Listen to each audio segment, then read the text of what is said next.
Louisiana Beer Review Special Edition, Westvleteren 12 Revisited. This is a gift from John, Sharon, and Charles Lewis, who came to Louisiana in May 2015. And we got together in New Orleans, and that was a great trip. They gave me some beers like this one, and I gave them some, but nothing, like all the ones I gave them couldn't match this. It says February 10th, 2015. Oh, I'm sorry. Yeah, February 10th, 2015. I guess that's the best by date. Well, we're past that. 10.2% alcohol. Trappist beer. Contains malt d'orge. There's a town called Westvleteren in Belgium, and the monastery is in Westvleteren. This was part of the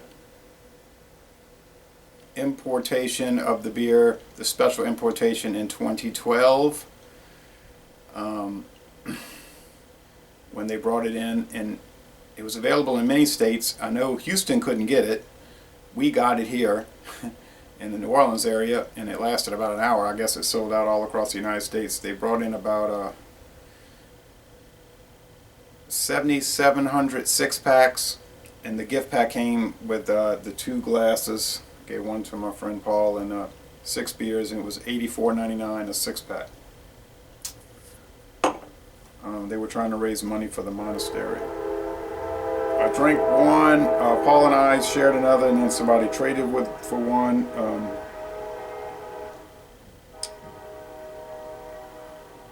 The Abbey St. Sixtus in Westvleteren, Belgium was established in 1831. They started brewing beer, I think they said 1839, and then they came out with they have different ones. They have like a 5% blonde, 5.2 I think. There's an 8%. And then the famous one is this 10.2, the dark one. There was a few others that they used to make that they don't produce anymore. They did that one-time export to raise money to replace a roof. They did a lot of demolition and repairs at the monastery. It was getting pretty run down. They used to brew in conjunction with St. Bernardus. Those people, that was discontinued in '92, and now those people do their own beer, the St. Bernardus Abbot 12, which is a close mimic of this. Some people say it's better than this. I did not find that to be the case, although, you know, they were both wonderful beers. You can get the St. Bernardus Abbot 12 right there at Mathern's. That's available around the world commonly. This beer gets a 100 out of 100 on rate beer, a 100 out of 100 for the style. Quad. Beer Advocate says it's world class, which is the highest possible score. But the Bros are only saying outstanding, so they're saying it's great, it's outstanding, but it's not their highest score. It's been a good while since I've had it, so let's check it out. I had it in 2012, and then Paul and I drank some. I guess it was the next year, 2013. So this is past the best by date, so I'd be curious what people say about that. Some smoke here. Being 10.2, it should age a while, so it's probably 3 years old. I have some old discontinued craft beers here. They actually show you tilting the glass. I did not tilt it. I made a mistake. It's not going to affect the flavor, I suppose. Plantation Brown Ale, that company's gone. That was in Brewed, Louisiana. Dixie Crimson Voodoo, it's kind of faded, but that was a pretty good red ale, but for whatever reason they got rid of it. They still make the Black and Voodoo Black Lager. Pelican Amber Lager. This was over there in Covington, batch formula 9395, but they don't make Pelican anymore. Thought it was good. Similar to Abita Amber. And Acadian Brewing Company Vienna Amber. And this was in New Orleans, and they went out of business, sad to say. And it was a Vienna, Acadian Vienna Amber. Brasserie d'Arcadie, Nouvelle-Orléans. Classic Vienna style Munich and caramel. Okay, well anyway, back to this. So these are all going. So if this isn't going, probably be the last time I drink this in maybe my life. So thank you, John and Charles, for a wonderful gift, to say the least. Doesn't really give you much of a head of foam. The appearance on this Westvleteren 12 is reddish brown with the light shining through it, shining at it. It's still kind of a reddish brown, but it's very almost an orange red brown. Lots of chunks in there. I mean, if you don't like a beer with chunks, be warned. 11.2 ounce bottle, 330 milliliters. Now, these Belgian beers are made with water, barley malt, hops, yeast, and they add sugar. They said on the website or somewhere it was candy, no, caramel. I believe it was on the St. Bernard. Yeah, I mean the Westvleteren website. I was looking at that earlier. That it was caramel and sugar. So regular sugar and then caramel with caramelized sugar. So I often say, what would these beers be like without that sweetener in it? You can go to Hawaii and they got Primo Lager with sugar. They've got Canebrake here, a wheat ale with sugar. Would they be as wonderful? Would they be 100 out of 100? It's a good question, I think. I wish they would have like a Westvleteren 12 acoustic, right? You know, without the sugar. A Reinheitsgebot version. There is one that you could try. It's Joseph's Brow. It's a Trader Joe's Belgian ale, and it is not made with sugar. It's made with just water, barley malt, hops, and yeast. So I think you would find that it would be similar to that. The aroma is fruity. Think along the lines of dark fruits, plum, or even prunes. I don't know how many people will want to drink prune juice, but it reminds me of that. A little sugariness, of course, barley malt. Maybe some chocolate powder, but I know that cannot be correct. Now, if you get on the website, the monks are really trying to promote the monastery, Christianity. The Easter season right now, Christ is risen. You know, they want people to go back to church, go to Mass, repent, and all that. So that's their focus. Their focus is the religious calling. And they were saying it's a shame that Europe is so secularized and people are not joining the monasteries like they used to. And then Pope Francis is trying to get people more involved with the church. So that's the main focus. The beer is to raise money.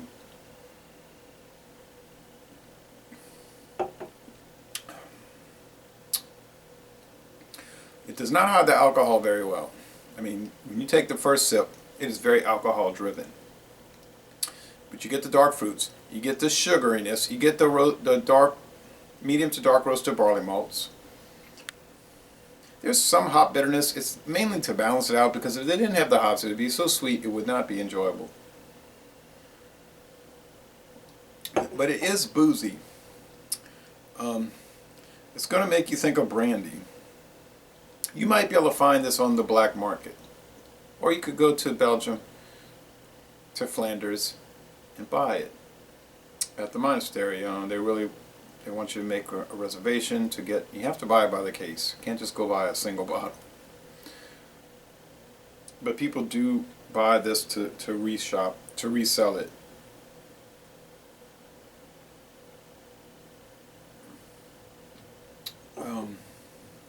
The mouthfeel is medium.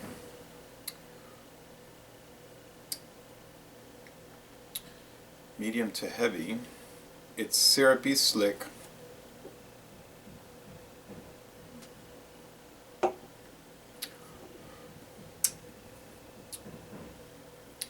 The finish is a little dry.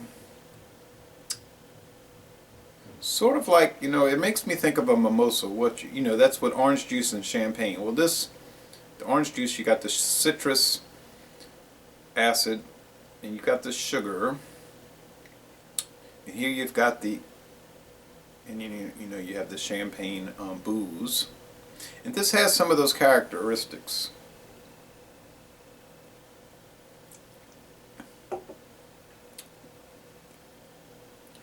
It's a sipper, obviously.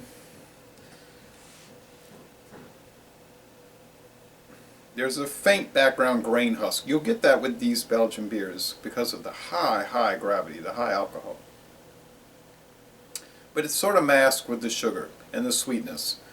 In an American high gravity beer, they don't mask, the lagers, they don't mask the alcohol so well, like, the Schlitz high gravity VSL. They do share some characteristics, the super high alcohol, although this one's stronger than this. This is 8.5. Although you're only looking at 330 milliliters here, it's 473. So, if you drink them both, you're gonna probably feel it about the same. But oh my goodness, we were drinking that Colt 45 high gravity in Florida last year, and woo, it was really, I could not speak without slurring. I mean, no way. And my friend was like, "That's not strong. It's just beer. Drink it." I was like, "Jordan, are you kidding?" To him, it was just like a regular beer, and I said, "There's no way." I mean, but you get the real strong American lagers, and they're bad. They're low quality, like Axe Head from Minhas. I think it's 10.5, and they don't use good ingredients. So like I said, they share some characters, but they're so inferior. Although the Schlitz BSL is not. It's a good one. I mean, it tastes good. Of course, I can only get it in southwestern Louisiana, and I don't go out to West Louisiana too much.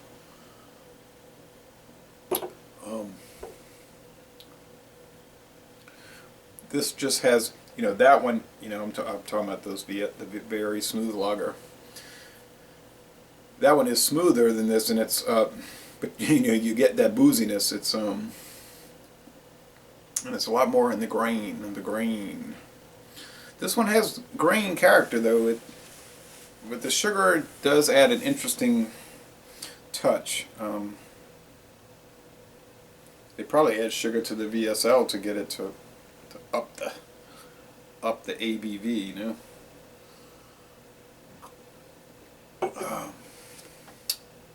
People will ask me oftentimes, "What's the best beer you've ever had?"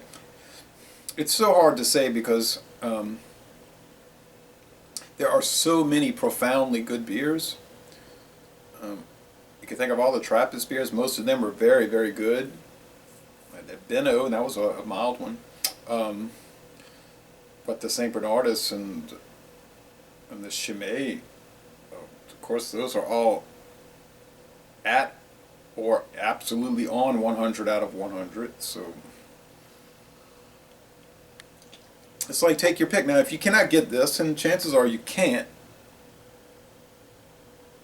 you can get the St. Bernardus Abbot 12. Is it as good as this? Depends who you talk to. But it's so close. It's like, why even argue about it? The ridiculous... Oh, I shouldn't have poured out. There's a lot of sediment down there. I should have switched it. But, the thing that irks me is that you'll have people saying, I had Westvleteren 12. Wasn't that good? Of course, if that's how they felt. But it is, to me, it's really good. It's exceptionally good. It's not like, it's pretty good. It's an event, so... It's so memorable. Is it 100 out of 100? I think it is.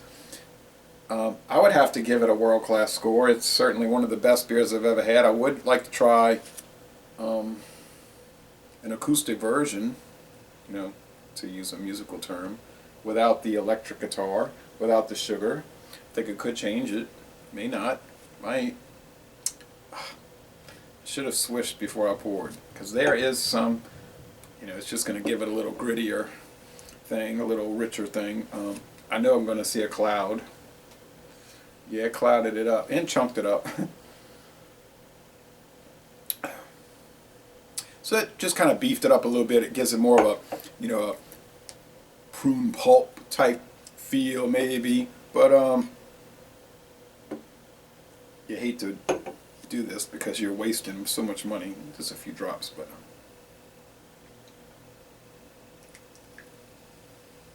it's fizzy, just like it's like you're dumping out gold. Well, if you see it, buy it. If you see it, acquire it. I guess you can't buy it, but don't do anything that the monks don't want you to do. Try to keep it legit, but